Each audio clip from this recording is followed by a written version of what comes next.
नमस्कार, आप देख रहे हैं डेली न्यूज अयोध्या और मैं हूं आपके साथ सपना। चलिए रुक कर लेते हैं आज की बड़ी खबरों की ओर। प्राइजेज के इंजीनियर साहब हैं, उनसे हम कुछ जानकारी लेंगे कि क्या जनता को फैसिलिटी मिल सकती है, क्या-क्या चीज़ जनता को देते हैं ताकि जनता को पता लग सके कि क्या-क्या चीज़ हमारे सोलर में लगता है।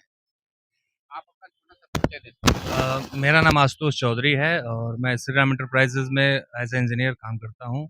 अ, यदि हम बात करें सोलर पावर प्लांट लगाने की, तो अब सरकार की योजना चल रही है, जैसा आप जानते ही हैं कि पीएम सूर्य घर मुफ्त बिजली योजना। इसके अंतर्गत कुछ पावर प्लांट्स लगते हैं, जिसमें ऑन ग्रिड पावर प्लांट्स या हाइब्रिड पावर प्लांट्स दोनों प्लांट के लिए उपलब्धि है, जिसपे स्टेट और सेंट्रल गवर्नमेंट द्वारा अनुदान यानी सब्सिडी का भी प्रोविज़न है कंज्यूमर्स को।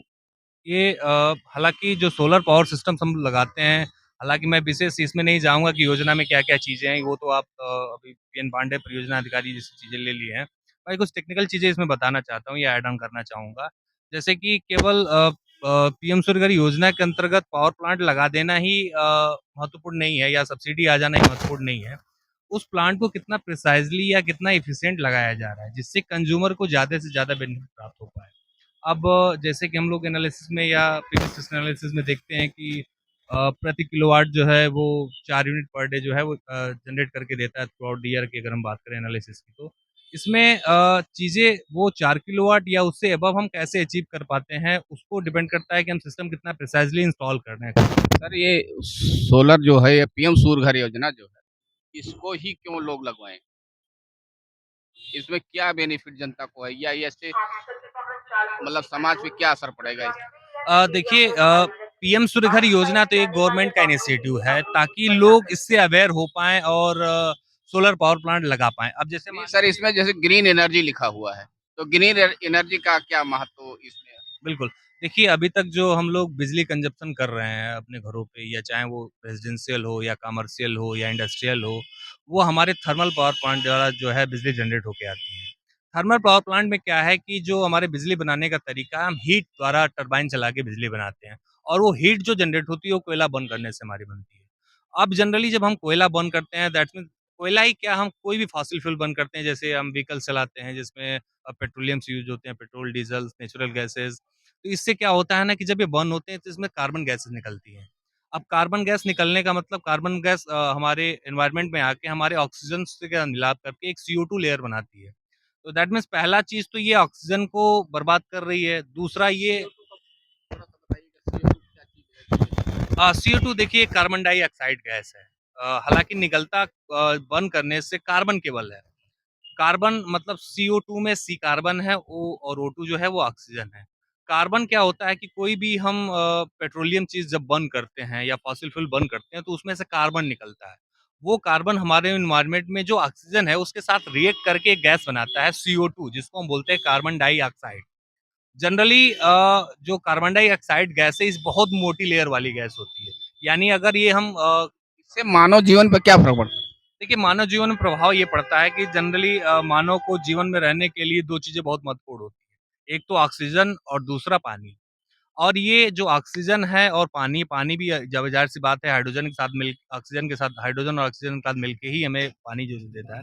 मनुष्य जब साँस लेता है तो वो ऑक्सीजन जो है अंदर करता है और उसके साथ उसके अंदर जो कार्बन्स मनुष्य के अंदर रही हुई हैं, उसके साथ मिलाप करके कार्बन डाइऑक्साइड गैस बाहर निकालता है। अभी मुख्यमंत्री साहब ने एक पेड़ माँ के नाम बताया है लगाने के लिए, अभी यहाँ अयोध्या में उद्घाटन भी किया है, लगवाया भी है। हाँ, इसमें क्या होता है ना, इसमें पीएम सूर्य घर योजना का क्या योग? देखिए, जो पीएम सूर्यघर योजना का इनिशिएटिव है, इसमें हम कार्बन को कम से कम यानी कंजप्शन की बात हम इसमें कर रहे हैं। जब हम 1 किलोवाट पावर प्लांट लगाते हैं, तो तकरीबन हम 160 पेड़ जो है वो प्लांट कर रहे हैं। आप ऐसे समझिए कि अगर हम किसी के यहाँ 1 किलोवाट प्लांट लगा रहे हैं, तो हम उसके साथ 160 पेड़ का क्या कर रहे हैं, इम्प्लांट कर रहे हैं। पेड़ क्या करते हैं, इसमें जो हमारी कार्बन डाइऑक्साइड गैस है ना, उसको वो अवशोषित करते हैं। यानी वो उसको हमारे एनवायरनमेंट से लेते हैं या निकालते हैं, हम जिस एक तरीके से बात करें तो। जो कार्बन डाइऑक्साइड गैस हमारे एनवायरनमेंट के लिए हार्मफुल है, उसको पेड़ क्या करते हैं, अवशोषित करते हैं।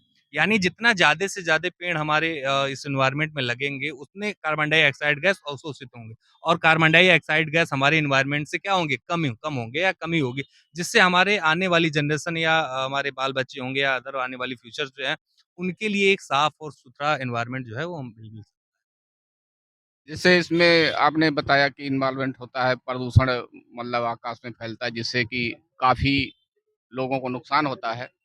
तो इसको पीएम सूर्य घर को कितना आप बढ़ावा देना चाहते हैं कि या कितना आप सर्टिफ़ाइड हैं कि इससे कितना जनता को लाभ हो सकता है? देखिए पीएम सूर्य घर योजना ही नहीं बल्कि हम तो ये चाहेंगे कि जो कमर्शियल केसेस हैं या इंडस्ट्रियल जो हैं जहाँ पे बिजली का कंजप्शन रेजिडेंशियल के केस में ज़्यादा सर है। कमर्शियल पे हमने देखा है कि कमर्शियल पे शायद सरकार छूट नहीं दे रही है। हाँ, क्योंकि कमर्शियल और इंडस्ट्रियल कनेक्शंस जो हैं वो पीएम सूर्य घर योजना के अंतर्गत नहीं आ रहे हैं।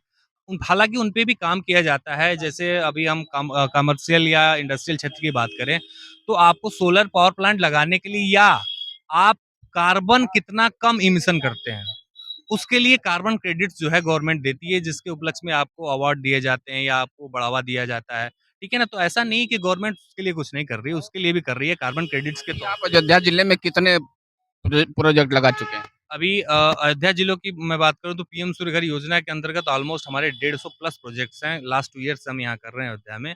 और अयोध्या और अम्बेडकर नगर अगर हम दोनों की बात करें तो ऑलमोस्ट हमारे 400 प्लस प्रोजेक्ट्स हो चुके हैं पीएम सूर्य घर योजना के अंतर्गत। इसके अलावा कुछ हमारे कमर्शियल और इंडस्ट्रियल साइट्स भी हैं जिन पे हमने काम किया हुआ है। 100 किलोवाट की जो प्लांट है गोरखपुर में कार्यशाला सिंचाई विभाग कार्यशाला इरिगेशन डिपार्टमेंट में मैंने 100 किलोवाट का प्लांट उसपे लगाया हुआ है। यहाँ अयोध्या में हमारे कई कमर्शियल 20 किलोवाट, 25 किलोवाट, 30 किलोवाट की साइटें लगी हुई हैं, 10 किलोवाट, 15 किलोवाट की साइटें लगी हुई हैं, जैसे होटल्स हो गए या होम स्टेस हो गए, वहाँ पे हम लोगों ने प्लांट किया हुआ है। जैसे आपके पास अगर जनता पहुँचना चाहे, लगवाना चाहे, जनता पहुँचना चाहे तो क्या करे जनता? या किसी पोर्टल पे जाए या आपके ऑफ़िस पे आए, तो कैसे आपके ऑफ़िस पे पहुँचे इसके लिए कि बिल्कुल हमारे अवेयरनेस के लिए जो हमारी कंपनी है, वो जनौरा सर्विस लेन पे है opposite Gomti hospital, Shri Ram enterprises करके हम बारी और रिलायंस सरप्राइज़ फ्रैंचाइज़ हैं। अब इसमें हम लोग हमारा सोशल मीडिया ऐप भी है जैसे फ़ेसबुक हो गया या इंस्टाग्राम हो गया या यूट्यूब चैनल्स हो गए, वहाँ पे हमारी श्रीराम एंटरप्राइज़ेज़ के चैनल्स नाम के आपको पेजेज़ मिल जाएँगे वहाँ पे। बाकी अदरवाइज़ जैसे आप न्यूज़ से हैं या और भी कई सोशल मीडियाज़ हैं जहाँ पे हम एक्टिव हैं, वहाँ से लोग हमारे पास रीच कर सकते हैं। अब हम ये जानना चाहेंगे आपसे कि इसमें क्या-क्या प्रोडक्ट लगते हैं? जैसे अगर आप कोई लगवा रहा कोई स जनता अगर पब्लिक लगवा रही है, तो उसमें क्या-क्या चीज़ आप लगाते हैं जिससे जनता को जानकारी हो कि हमें ये चीज़ मिल सकती है? बिल्कुल, देखिए ये बहुत ज़रूरी चीज़ और महत्वपूर्ण पार्ट है कि हम एक सोलर पावर प्लांट में क्या चीज़ें दें क्योंकि जो कंपनियाँ हैं वो जो सोलर पैनल बनाती हैं वो 30 साल तक वारंटी देती है पैनल्स की, यानी सिस्टम का रख-रखाव 30 साल तक बहुत अच्छा होना है। तो उस हिसाब से सिस्टम लगे तो उसके लिए बहुत ज़रूरी चीज़ें हैं कि उसमें हम क्या-क्या चीज़ें इम्प्लीमेंट करते हैं। तो सबसे ज़रूरी चीज़ तो हो गई कि जो सोलर पैनल्स हैं हम यूज़ करते हैं जिससे हमें सनलाइट से उसमें इलेक्ट्रिसिटी पैदा होती है। दूसरा उस सोलर पैनल को माउंट करने के लिए माउंटिंग स्ट्रक्चर बनाया जाता है। जनरली वो प्री-जीआई या हॉट डिप जीआई स्ट्रक्चर के होते हैं उसपे जिसपे हम पैनल्स को माउंट करते हैं। तीसरा जो इसमें हमारे पास डीसी और एसी डिस्ट्रीब्यूशन बॉक्सेस होते हैं ताकि हम डीसी और एसी पावर को सेफली क्या करें उस डिस्ट्रीब्यूट कर पाएँ। इसके अलावा चूँकि जो पैनल से हमारी पावर जनरेशन होती है वो डीसी नेचर में होती है और बट हमारे जो होम अप्लायंसेस हैं वो एसी नेचर पे काम करते हैं या एसी पावर पे काम करते हैं। तो उस DC to AC conversion power conversion के लिए हम एक इन्वर्टर भी लगाते हैं, जो कि 5 से 7 साल वारंटी के आते हैं, उसमें 10 साल वारंटी के भी इन्वर्टर्स आते हैं। तो ये चीज़ें हो गई और सबसे महत्वपूर्ण इसमें पार्ट होता है अर्थिंग का पार्ट्स।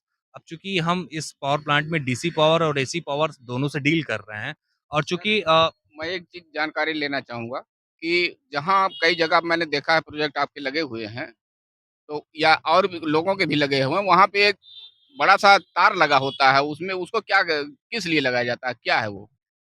इसको हम लाइटनिंग अरेस्टर बोलते हैं आकाशीय बिजली के प्रोटेक्शन के लिए हम यूज़ करते हैं। कई बार क्या होता है कि जो हम माउंटिंग स्ट्रक्चर लगा रहे हैं या पैनल्स लगा रहे हैं, उसकी फ्रेमिंग में मेटल्स होते हैं। जैसे पैनल्स आप देखेंगे कई बार तो उसके किनारे-किनारे जो है, वो एल्युमिनियम्स के मेटल लगाए जाते हैं या पैनल जिस पे माउंट होता है, वो भी मेटल ही है। अब जैसे जो आकाशीय बिजली है, वो गिरती है तो उसको एक जिसको हम कंडक्टर बोलते हैं एक तरीके का चालक चाहिए होता है। तो ये मेटल कॉन्टैक्ट्स जो होते हैं ये सब के सब चालक हैं। अब यदि बिजली आ रही है, आकाशीय बिजली गिर रही है कहीं पे तो सबसे ये ढूँढती है कि हमारे पास मेटल कहाँ है या कंडक्टर कहाँ है। तो उस पाथ को फॉलो करती है। तो अब यदि हम वो लाइटनिंग अरेस्टर नहीं लगाते हैं, तो वो सारी की सारी बिजली हमारे प्लांट पे गिरती है, जिससे हमारा पैनल डैमेज हो सकता है, स्ट्रक्चर डैमेज हो सकता है, छत डैमेज हो सकता है।